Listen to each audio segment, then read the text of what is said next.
having a life scholarship and being able to afford to go to college made me feel inspired to go. When I got a life scholarship, it was such a relief. I knew that I wanted to have an impact. Having a life scholarship through the SC Education Lottery was huge. It gave me the opportunity to make that impact right here at home. The South Carolina Education Lottery. A better you, a better us, a better South Carolina. Visit sceducationlottery.com/betteryou.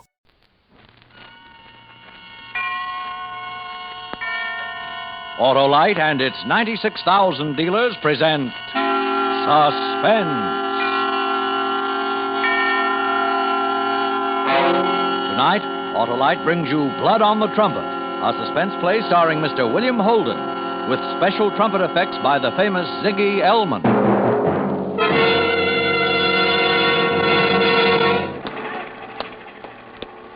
I don't get to this part of New Orleans much, Sergeant Juno. I used to come and listen to the jazz once in a while. So who's been on the case? Me and Lieutenant Angelini. We've been on in study for 48 hours. This the place, Juno? Well, this is it. Well, it's not exactly a respectable-looking hotel. When a man runs from murder, Cassou, he can't stop to live in style. Who found the body? Landlady, she called in. Messy, huh? When you beat somebody's head in with a thing like a trumpet, it's real messy. All right, Cassou, this is it.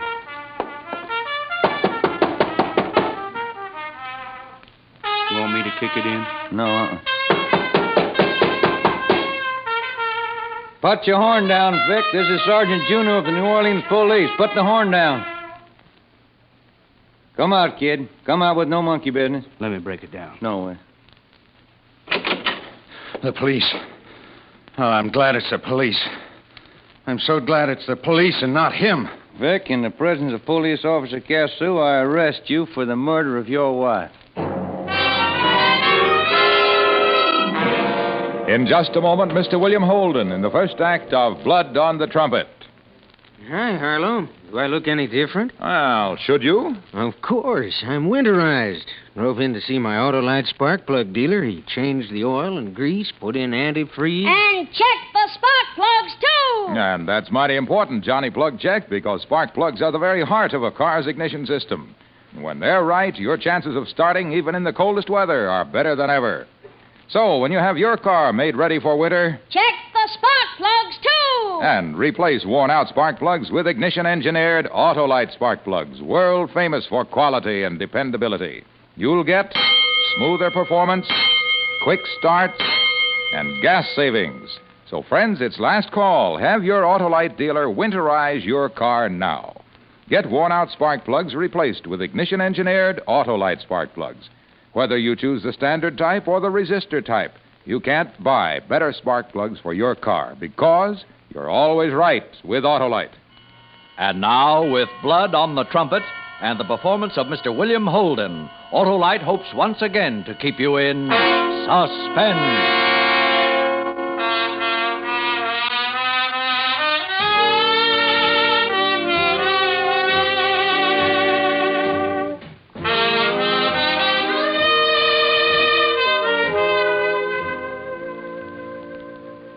You feel okay now, Vic? How's a guy supposed to feel when he's arrested for murder? Yeah. Want a cigarette? No. You done a good job on her, boy. Thanks.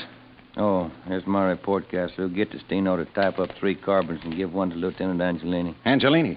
Yeah, Vic, Lieutenant Angelini. He's the big boy in charge of the case. Very famous, New Orleans. Yeah, I've heard of him. Eichstadt told me about him. All right, Vic. Let's start from the reason why you killed Sarah, your wife. Oh, I didn't have a reason. It just happened. We had a fight. I don't know. I'm all mixed up. Come on, Vic, boy. Try hard for Sergeant Juno. Go back to when it started. When it started? Who can say when it started? Maybe it started the first day I married Sarah. In my own mind, I don't know. Or maybe it started when I started playing trumpet in Lou Eichstadt's club down in the French Quarter. They call me great, real great. The best trumpet since Beiderbecke Armstrong. Everybody thought so, everybody. Everybody but Sarah, my wife. She didn't. She had different ideas about it. She couldn't understand a man loving music.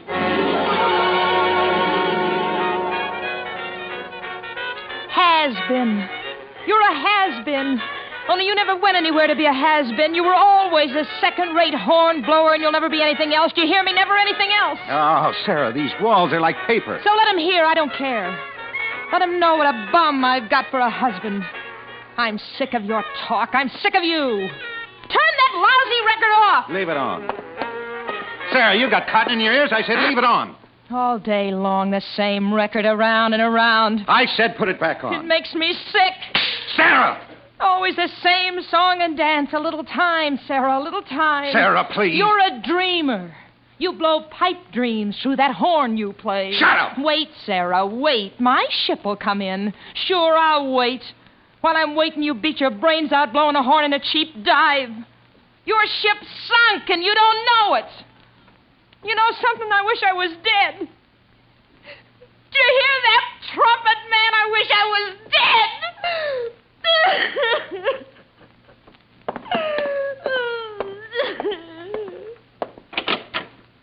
Sarah, when you talk like that, I wish I could kill you myself and make your wish come true.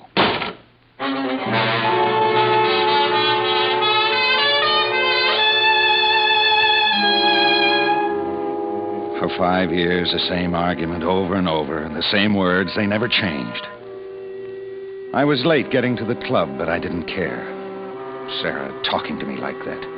The first set, I was so sore I didn't need anything to make me hop. I blew that horn by the beat of my blood.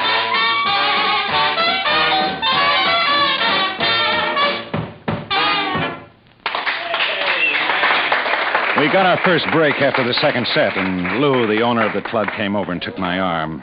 Said he had somebody he wanted me to meet.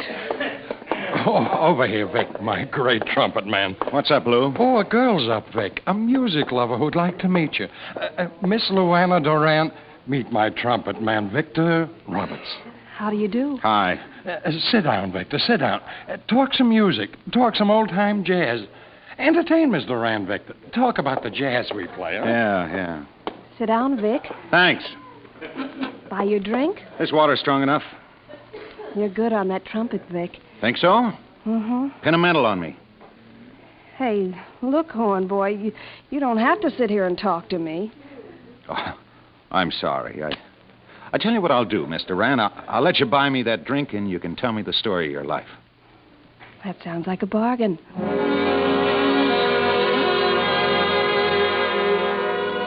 She ordered up, and we sat and talked. She told me the story. It was a brutal one.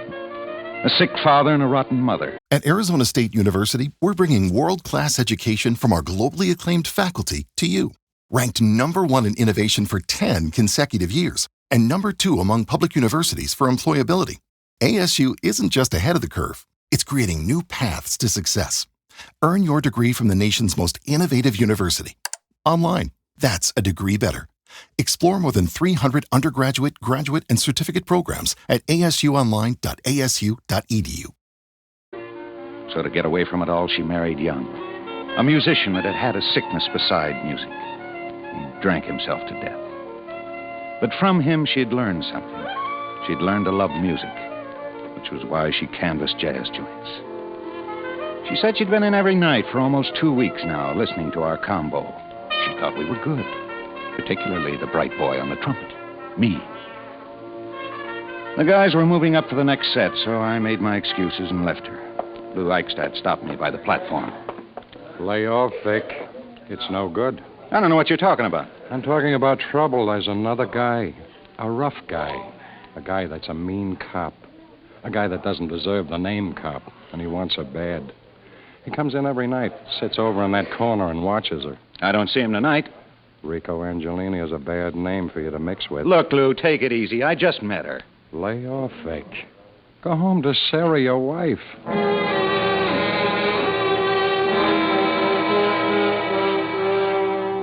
We finished the last set about 1. The table where Luana had been sitting was empty. Then one of the waiters came up and handed me a napkin. I looked at it.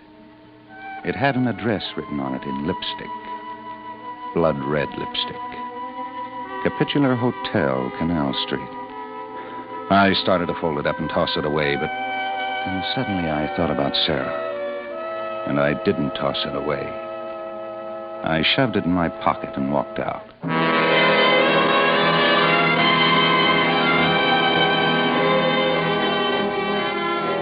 It took me 15 minutes to get back to the boarding house. The light up in our room was still on, and Sarah was still up. And just like that, against the pull-down shade, I saw two shadows. One was the shadow of Sarah, and the other, the shadow of a man. I choked and my breath came hard. My Sarah, my own Sarah, with some other guy. I waited 5 minutes, 10 minutes. Then the light snapped out. I went up the stairs onto the porch and ducked behind a swing. The front door opened, and the outline of a big guy came out and went down the steps. I couldn't see his face, but as he passed under the street lamp, I could see he was wearing a green checkered shirt collar. Sarah, my own sweet little nagging wife, two-timing me, playing me for a sap. I took the napkin out of my pocket. Thanks, Sarah, for helping me to decide. Then I went where the lipstick told me.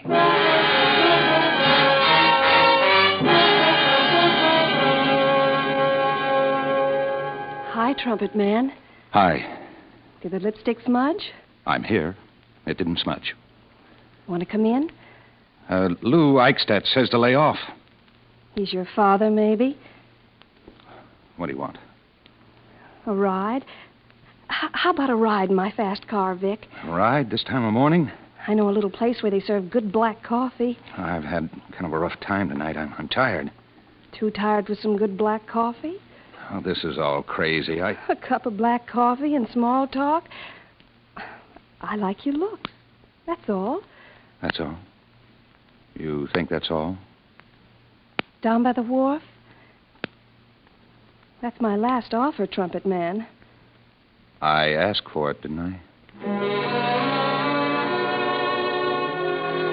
We went down and got into her car, and she headed straight for the wharf. At Chiarello's, the lights were low, the music was soft, and the coffee was good. We sat and talked, and pretty soon we got back into her car and drove close to the river. She stopped the car and looked up at me. Her eyes were real black. She moved her lips close to mine. Those blood-red lips. What's Angeliti? How'd you know? Oh, Lou Eichstadt. I get it. Who is he? What is he? A cop. I met him somewhere one night. He's called me a couple of times, but that's all. That's all? That's all, Trumpet Man. Nothing ever like this. Vic, let's go away, just you and I. That's not possible. Why? Tell me why it isn't possible. I have a wife. Now, it makes a difference, doesn't it? No, Vic. No, it doesn't. Why should it make a difference? I don't know. I just thought maybe it would. Vic, this can be for keeps.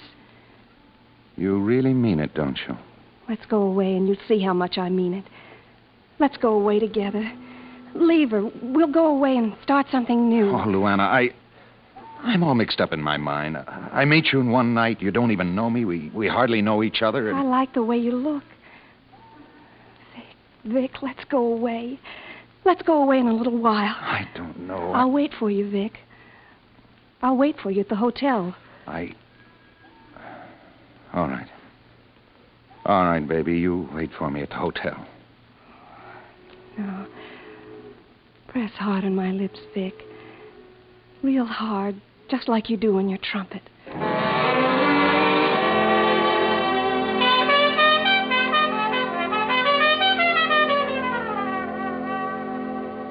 Something that had been hard for me to settle was easy now. I was through with Sarah, my great big headache. I was finished, and she wouldn't yell at me anymore or cheat anymore. I could go away now. Go away from her and her nagging voice. Away from Sarah and away from hate. You, Vic? Yeah, me, Vic. Where have you been all night? It's 4 o'clock in the morning. Your voice makes me sick. What should I think? What should you think? A no-good bum husband who stays out all Now, night. be quiet for 1 minute, and I'll tell you a secret, my sinful wife. I'm leaving you. I'm going away. You're going away.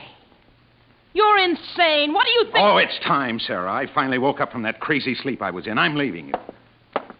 So, you're leaving me. Yes, I'm leaving you. We don't make the right kind of music anymore. Music. Is that what you call it? No, it's not music. It's a hell. That's all it's ever been. You hear me? Everything I've ever done, every sacrifice I've ever made in just a simple sentence you make, it's all over. Just as simple as that. Maybe it just isn't music. Maybe it's something else. Like maybe another woman. Sarah. I knew it. I smelled it. Someone else. That's it, isn't it, Vic? Sarah, stop it. Don't say another word. Who is she? Some music lover you picked up? Who is she? Answer me. Be quiet. Who is she? Who is she, you dirty cheap? I said be quiet. You make me sick. You hit me. You hit me. I'll show you, you dirty lass. I'll show you. Stop it, sir. Switch Stop me it, around, will you?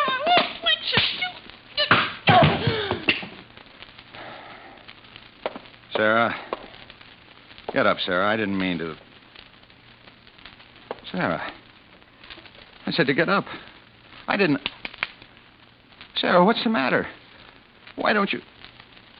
Oh, Sarah, you're bleeding. I didn't mean to, Sarah. Oh, no. No, Sarah, no. No.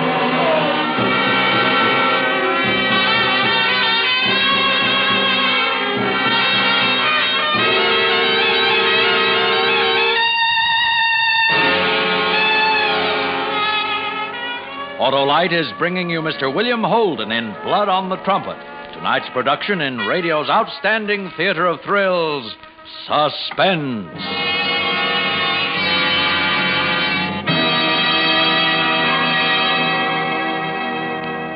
Winter, winter, quite contrary. How does your weather go? With blustery winds and ice and snow and frozen cars all in a row. That's a profound prognosis, my prophetic poet, unless you've had your car winterized. It's last call, friends. Have your neighborhood Autolite spark plug dealer change oil and grease, put in antifreeze. And check the spark plugs, too! Right, Johnny Plug Check. Spark plugs are the all-important heart of your car's ignition system. And when they're right, your chances of starting even in the coldest weather are better than ever. So check the spark plugs, too! Yes, folks, visit your friendly Autolite spark plug dealer and replace worn-out spark plugs with ignition-engineered Autolite spark plugs. The spark plugs that work as a team with your car's ignition system. Because they're designed by the same Autolite engineers who design complete ignition systems used as original factory equipment on many leading makes of America's finest cars. And whether you choose the standard type or the resistor type, you'll be right, because you're always right with Autolite. And now, Autolite brings back to our Hollywood soundstage Mr. William Holden in Elliott Lewis's production of Blood on the Trumpet, a tale well calculated to keep you in suspense.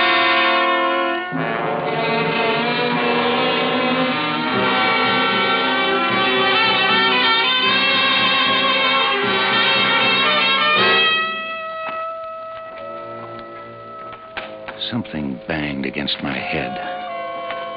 I turned over on my back and opened my eyes. And then I sat up. I was in bed, and the banging noise became a shade flapping against the window of a cheap hotel where I was hiding out. I got up off the bed and moved over to the window.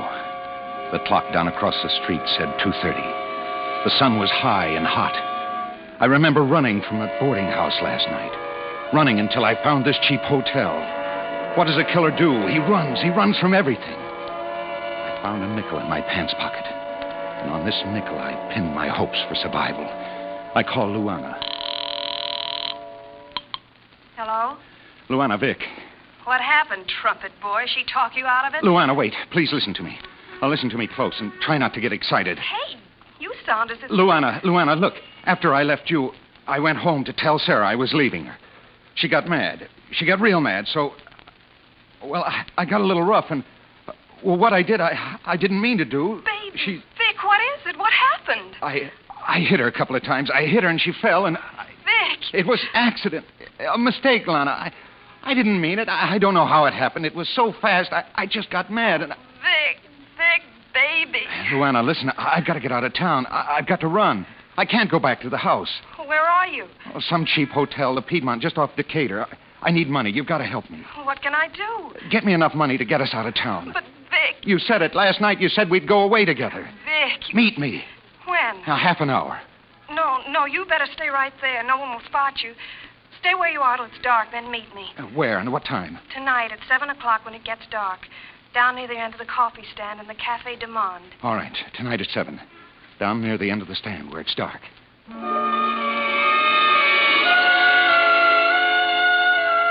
I hung up. I couldn't stay in the hotel. My picture was probably spread over every paper in town. Maybe the clerk remembered me coming in. I'd better get out and move around. I went down to Decatur Street. It was starting to fill with late afternoon shoppers. I walked up and down the streets until 4 o'clock. And then I found an almost empty cafe and went in and ordered a cup of coffee. I was sitting there, staring ahead, trying to clear my mind, when suddenly I felt a big, flabby hand grip my shoulder. I turned and looked up into the beady gray eyes of the fat man with the green checkered shirt collar. Why did you do it, Vic?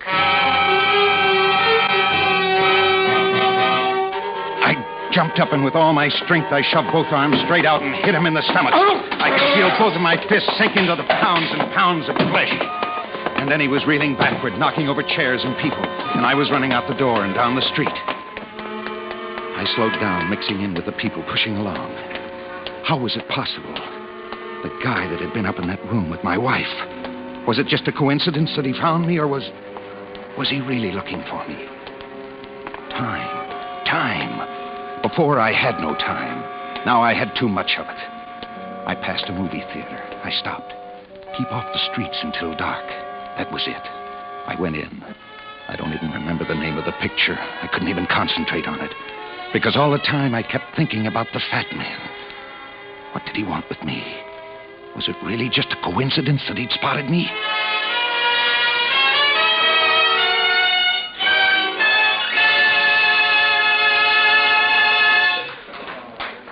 The picture ended and the lights went up. I crouched down low in my seat, staring straight ahead. And then out of the corner of my eye, I saw him. He was walking up the aisle, looking up each row of seats. He was looking for me. I turned my head and held my hand up to the side of my face. He was coming closer now. He was at the next row.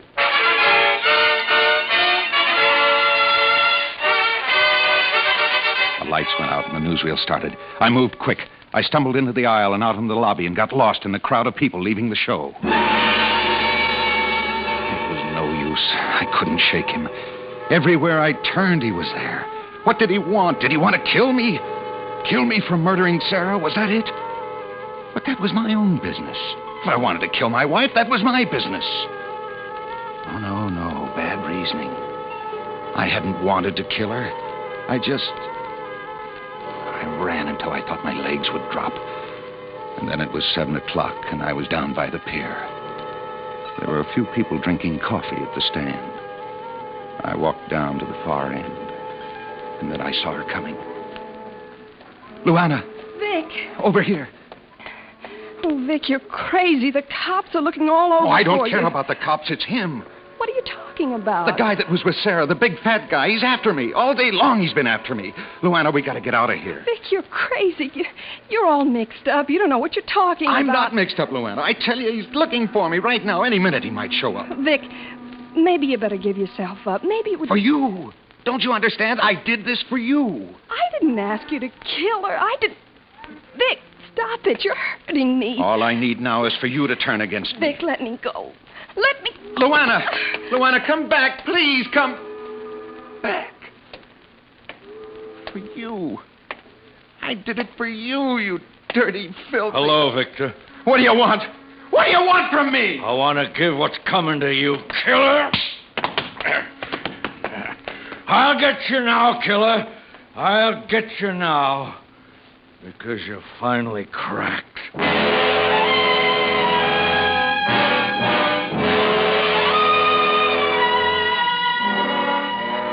It was no good. I just couldn't run anymore. Everywhere I turned, he was there. I was being hunted by a guy with murder in his heart. Can you understand that, Juno? I made it back to the hotel, and I was waiting for him when you guys showed up. I never knew I'd be so glad to see the police. I never knew I'd be so glad. Mm-hmm. The girl turned you in, Vic. Luana. She cried, Victor. She cried when she told us where you were. I guess maybe she did right. Yeah, I guess she did. All right, sign this confession. Castlew, call in Lieutenant Angelini. Lieutenant, want to come in and look at the killer?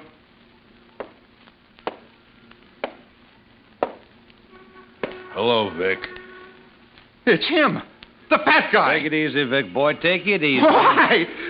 He made me go out of my mind. A cop was chasing me. I just wanted to see a killer run, Vic. Sign the confession, Vic. No, this confession is all wrong. The part about the trumpet, this is all wrong. I didn't hit her with a trumpet. Come on, trumpet boy, sign. No, Angelini, I won't sign it. I didn't hit her with a trumpet. You're crazy. I won't. Something smells, something... Hey, look, you, I'm tired. You give me a good chase. You make a confession, now you sign it. No, I won't do it. This isn't what I said. I never said anything about hitting her with a trumpet. I hit her with my fist, and she You're fell. crazy. You murdered your wife in cold blood. You went up there after you finished at the club. You had an argument. Then you smashed her head in with a trumpet. Then you wiped the blood off the trumpet. Hey, wait a second, Angelini. Shut up, Juno. Can't you see this guy's stalling? Now, come on, killer. No, I won't shut up, Angelini. Hey, now, listen. My typed report's still on my desk. You haven't read it yet. Well, so what if I have? So I was the guy that went up there and tabbed the body. When I got back, I briefed you. I made the report out. You just said you didn't read it. Well, there was something in that report I didn't bother to tell you about. I didn't think it was that important. I didn't tell you that the blood had been wiped off of the trumpet. There were only two people who knew that. Me, Lieutenant Angelini. Me and the killer. Oh, you... Juno, it was Angelini. Hey, you lousy Juno, balloon. it fits. What Luana said to me, what Lou Eichstadt said, it fits. This guy framed me. I'll break your neck. Take it easy, Angelina. He was nuts for her. Only she couldn't see him for dust. He must have spotted me that first night with her. He followed me. He was the guy Sarah was with when I got home. He was waiting for me. I'll kill you. Grab him, Captain. Grab him. Easy. Filthy trumpet boy. Filthy. You framed me, Angelini. Why? Look at me, trumpet man. Look hard at my extra flesh and tell me why I would frame a man like you. Luana. Your wife wasn't dead when I went up there the second time. Her head was cut on the side. She was bleeding. But she wasn't dead. You're under arrest, Angelini. I can't say I'm sorry. You're a disgrace to the force. All right, Vic, that's all I need from you. You can go now. Hey, you. She's waiting for you outside. Luana. And she's crying for you. Juno. Bright Sergeant Juno. Hey, do you think if maybe I wasn't so fat, she would have cried some tears for me? Sure, Angelini, sure. She might have cried for you.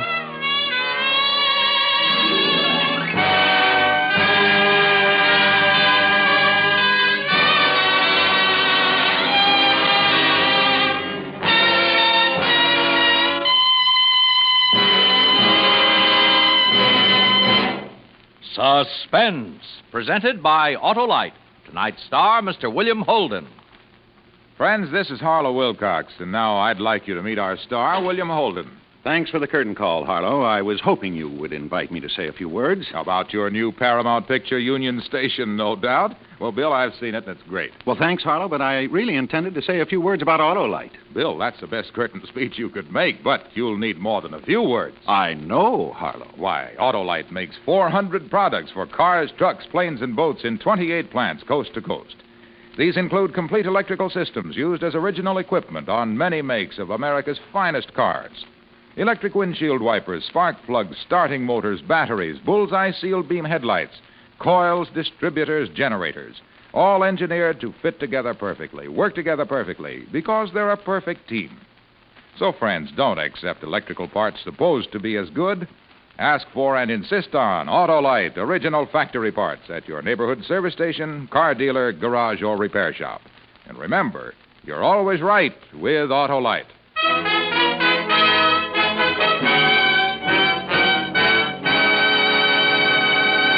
Next week on Suspense, Mr. Cary Grant as star of On a Country Road.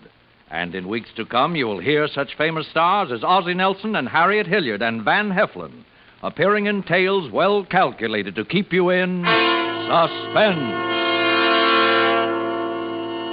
Suspense is produced and directed by Elliott Lewis, with music composed by Lucien Morawek and conducted by Lud Gluskin, with special trumpet effects by Ziggy Elman. Blood on the Trumpet was written for Suspense by Richard George Pedicini. And remember, next week on Suspense, Mr. Cary Grant in On a Country Road.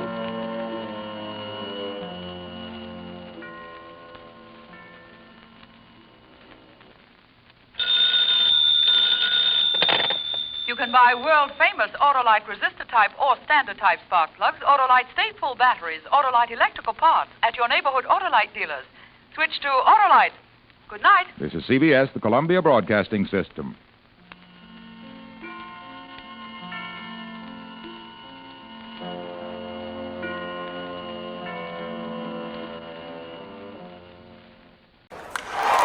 Breaking news from the stadium tonight as an anonymous fan foot the bill for 55,000 hot dogs, bringing that sweet tubed meat to everyone in attendance. Free dogs! Yeah! 55,000 hot dogs? What does that even cost? While the identity of this Frankfurter philanthropist remains anonymous, their all-beefy generosity will go down in history.